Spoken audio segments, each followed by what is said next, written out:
Thank you for joining us, America. Michael is with us in New York. Hey, Michael, welcome to the Dave Ramsey Show. Thanks for having me, Dave. Appreciate you taking my call. Sure. What's up? All right. I have $65,000 in the bank, and I don't know what to do with it. Is there something better I can invest it in rather than just sitting it in the bank with very little, if any, interest? Now, that's a really, really good question. You know, what I have found over the years is what you're finding. Number one, I don't get my money invested well if I don't have goals for it, and it tends to get away from me.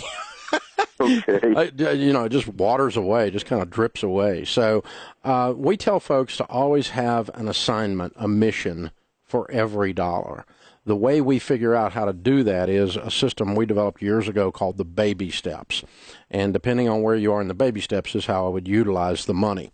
So the first baby step is $1,000 saved. Obviously, you've done that. Baby step 2 is to become debt-free other than your home. Do you have any debt other than your home?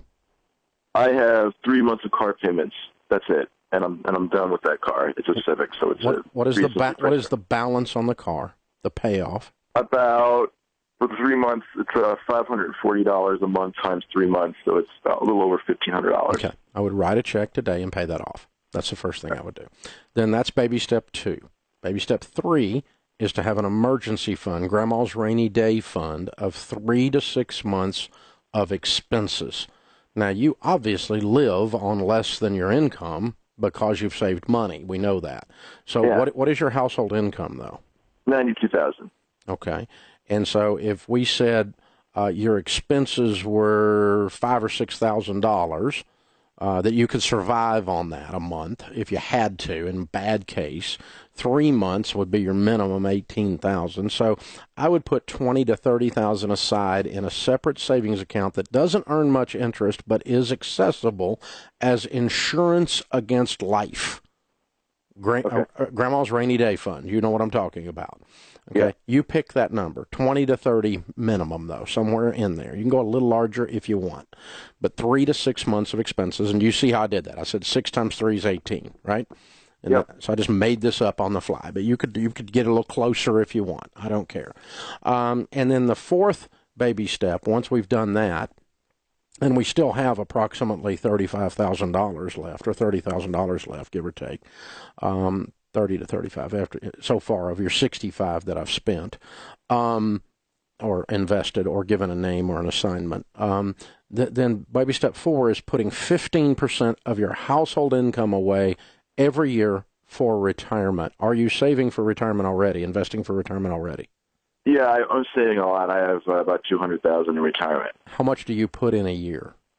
Every 2 weeks, I put in $650, and my employer matches approximately $225 for a total of $925 every 2 weeks. Yeah, not counting your match, you're at about 15%. You're right at it. Okay, so we'll check that box and say that one's being done in your 401k, and your match is in addition to that. So you should be putting 15%, somewhere around $12,000 or $14,000 in there, and that's about what you're putting in, $1,200 a month. Comes out about $14,000 a year. So we're right there. Okay, and so that one's done. Do you have any children? No, I'm not married. Okay. Baby step 5 is to save for kids' college. That one doesn't apply. Check. Baby step 6 is pay off your house early. You own a home. Yeah, I own my condo. I'm about three years into my mortgage. How much do you owe on it total? $135,000. Okay. All right. I would throw the other 30 or so we've got at that then, after we've got the emergency fund in place and after the car is paid off, and both of those things happen today. As a matter of fact, all 3 checks could be written today. And then what I would do is, out of your budget, any found money out of your budget, and you're a good saver, so this comes natural to you, I would do a little calculation and say, okay, I got about 100 left on my house. How quick can I get this house paid off? I mean, you get that condo paid off in probably 3-4 years the way you're going.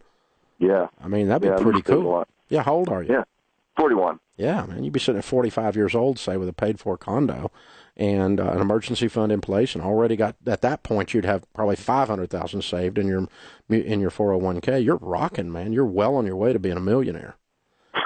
Thanks. Appreciate it. See, that's how that plan unfolds, though. And I just did it step by step by step, all the way up to baby steps. Baby step 7, there's only one left, and that's with the paid-off property. Max out all retirement and investing and become outrageously generous with your giving. And because the people I find that are the happiest, that are wealthy, are outrageously generous.